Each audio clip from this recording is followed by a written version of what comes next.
Last week, we received a great question from a listener.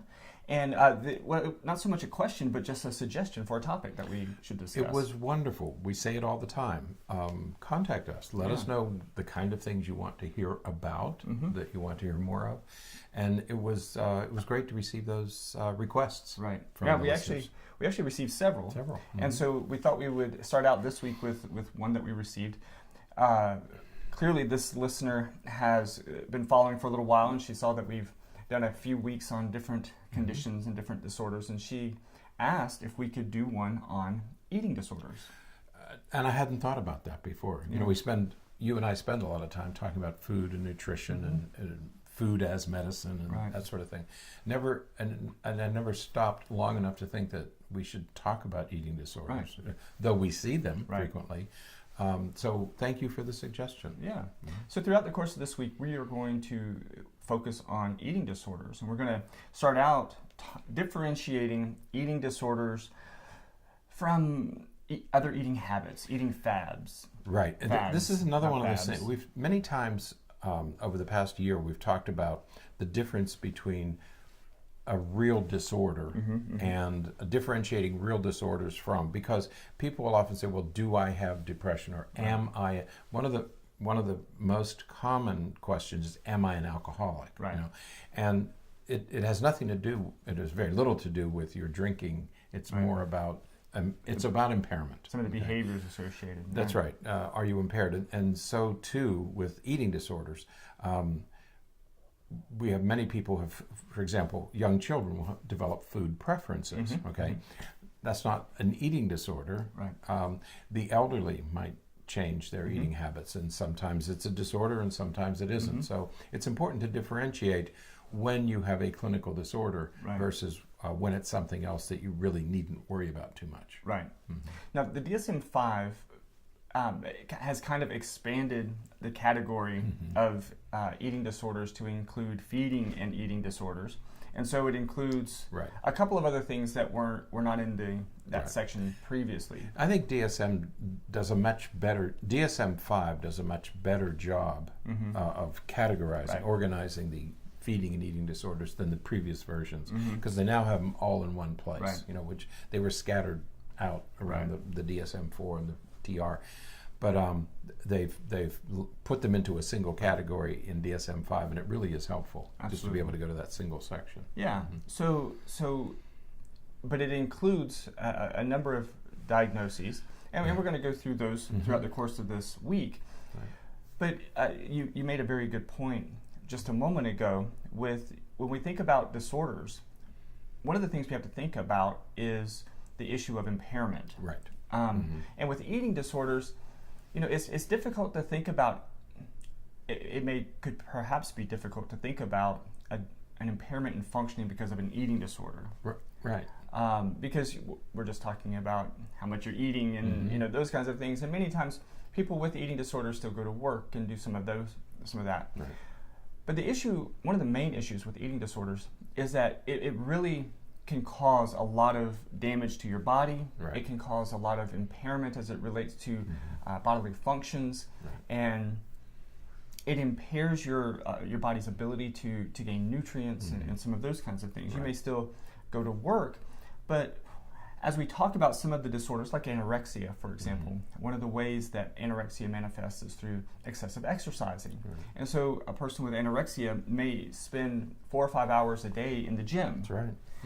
So not uncommon. There is some impairment there because you're substituting other activities that you could or should be doing for, you know, going to the gym and doing those kinds of things. Yeah, when we talk about the eating disorders, I think it's one of the places where, of all the psychological disorders, where you see physical manifestations. Right. You know, you can have many other disorders but not show physical symptoms. Right. With eating disorders, it's common that you'll also see wasting, muscle wasting, obesity, thinning hair, damaged teeth. Amenorrhea, lots of things. Yeah, you see these physical symptoms. Right. Okay, so when we talk about impairments associated with eating disorders, we're talking about some noticeable physical ailments. And then the other category is all the psychological functioning. And as you say, if you're exercising, you're obsessing over food and exercising for 4 or 5 or 6 hours a day, you're probably sacrificing something else that you should be doing. It begins to affect how well you do in school, or how well you do at your work, or how you're doing with your family. So it begins to interfere with normal functioning. Absolutely. So, and again, throughout the course of the week, we're going to really hit on a lot of these points more specifically. But today, what we want to make sure that we emphasize is that those disorders, those conditions, those issues are very different than, particular eating habits or particular eating fads, like veganism or vegetarianism or paleo diets and those kinds of things. Yeah, I think you can you look at the eating disorders, which are lifespan issues. I mean, it doesn't differentiate by gender, age. Young children can have eating disorders. The elderly can have it. So it's a lifespan issue. And it can affect any age, any gender, nationality, race. It affects. It can affect anybody. But you're right. You have to differentiate what is a disorder from what might just be a phase or a fad. And I think if it helps to organize your thinking that children usually develop food preferences. Teenagers begin to diet. They get fad diets, or they change their eating habits because it's part of that search for independence, search for separation. So if your parents are big meat eaters, frequently those children become vegetarians. And it's always funny when you see a kid and they're like, I'm a vegan, I don't believe in having anything with leather. Then you go out and dad has a big truck. And the front says, beef, it's what's for dinner. It's like, okay. And then, the Remington and everything, those stickers on the back, Dad's clearly a hunter. Right, and so it's part of that independent separation. And then the elderly have another set of issues because they frequently, if there's some early onset dementia, they will forget to eat, or they're living alone, or they might be depressed. They lose track of the time, how much they're eating, when they ate last. Appetite goes down, flavor diminishes over time. And so if you think of what happens in childhood, adolescence, and the elderly, it helps to organize your thinking about what might not be an eating disorder. It might be something else. You may want to address it, but it's not a clinical disorder. Yeah. So again, we have. It seems like every few weeks or so, there's a new diet that's coming out. So we have paleo, and then we have keto, and then we have, again, sort of vegetarian, vegan, gluten-free, Mediterranean. We have all of these dietary fads that come out, and they're really popular for a little while, and then they kind of back off a little bit. I remember there was one for some time referring to eating based upon your blood type. And Eat Right for Your Type was the name of the book. And it was, if you are O positive, this is the type of diet that you should have. And, authors will talk about some science behind some of that, some of those recommendations. But, sometimes it works for people and sometimes it doesn't. Yeah, I think one of the things that we all need to remember is that there are researchers around the country, but also around the world, doing research on nutrition. Hundreds, maybe thousands of people doing research on nutrition. All the medical schools in the country, all the medical schools are doing research on nutrition. Every once in a while, somebody's studying something and it attracts the news media. For some reason, either it was a conference presentation or a publication that caught somebody's interest, and suddenly this particular line of research gets some traction in the media. And it might be gluten-free, it might be low carb, it might be ketogenic, and it starts to develop a life of its own. There's no reason for it except that it hit the news and it became hit social media and it became popular. Probably any diet you use will be effective for some time. Initially. Right. Because you're eating more thoughtfully. Right. Probably because you're eating more thoughtfully. Right. You know, when the gluten-free, it was gluten-free came out, everybody said, oh, I lose all kind of weight on gluten-free. Then you plateau. Probably not gluten. Mm-hmm. It's probably that you're eating fewer carbohydrates, Mm-hmm. you're eating less fast food, Mm-hmm. and you're avoiding those foods that had been usually processed. Right. So, It's processed. You don't eat processed foods. You don't eat a lot of bread, a lot of pizza and pasta, and so that's probably why. It's probably nothing to do with gluten. It's just that those foods contain gluten. Right. Okay. And it's important to recognize again that the diet may work for you for a short time, and then you will plateau. But there are some dietary plans that will work very well for some people. That's right. And others that work very well for other people. I can remember Preston Mercer was the head of the USF Lakeland campus for a long time, but his research was on nutrition. He had taught nutrition at medical schools, and he would say that all the time. He'd say, the digestion process is so complex, we really don't know exactly how it works. Right. And so just as certain medications work for some people and not others, certain diets will work for some people and not others. We really don't know why, but not all diets will work for all people. Yeah. Okay. Yeah. One of the ones that I've tried is I do the ketogenic diet. I go through periods where I do it very strictly, and then I will kind of back off a little bit and just kind of eat regularly for a while and then go back to it. But when I'm on the ketogenic diet, I know I can tell a difference in the way that my body functions, and I feel better. I had not, I had fallen off the wagon for exercising just before we took our trip to the Philippines. And I started eating, I went off the ketogenic diet knowing that when we went to the Philippines, I was going to eat lots of rice and those kinds of things. And so for the month of August, I was... Last month. I wasn't really exercising much, and I was still eating higher amounts of carbs. And so last week, I started the ketogenic again. Within 3 days, I felt as though I had so much energy that it just, like I had to start exercising again because I had to burn off the extra energy. Right. And so that's how it works for me, but it may not work for everybody. But not everybody has that response. Right. We talk to other people and they say, no, I've tried it, I've been faithful, I did exactly as you instructed, and I felt nothing, I didn't lose weight, I didn't really feel that good. Okay, so it didn't suit you. Right. Okay.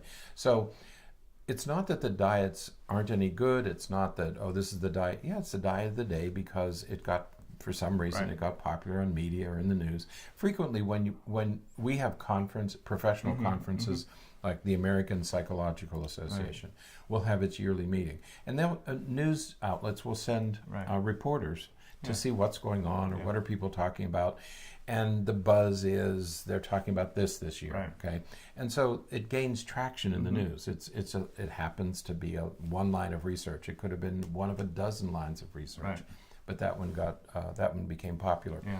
So try the diets. Yeah. If they work for you, that's great. If they don't work for you, for some reason they don't work, move on to something else. Yeah. Okay. Certainly research it before you, read up about it, see what others are saying about it.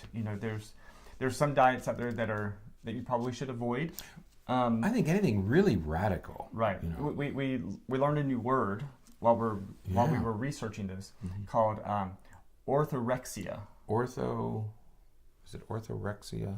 Orthorexia, which is the progression of eliminating things from your diet. So you may eliminate this, and then the next add something else, and then something else, and it's another type of eating concern. It's not a formal diagnosis or disorder, but it's another eating concern where you just continuously eliminate things from your diet. So your typical eating habits include fewer and fewer foods. So when you're looking at some of these diets, you have to watch out for that. You have to watch out that you're not eliminating so many things that now all of a sudden all you're eating is broccoli. I mean, broccoli is great for you, but it can't be your only source of food. Exactly. Across time, the last 1,000 years, we typically eat a varied diet. Okay, most of us eat it, unless you're an Eskimo, where you have a limited food supply because of the weather, or you live in a tropical place but most of us have a varied diet because there are vitamins and minerals from food group to food group, and most of us need all of them, and that's why we're always told a balanced diet. I don't like the word balanced diet because it's like there's some magic formula that you have to have this much protein and this much. I think you just need some of each type of food because each food brings you a different kind of nutrition. Well, not just that, but you should eat food that's in season.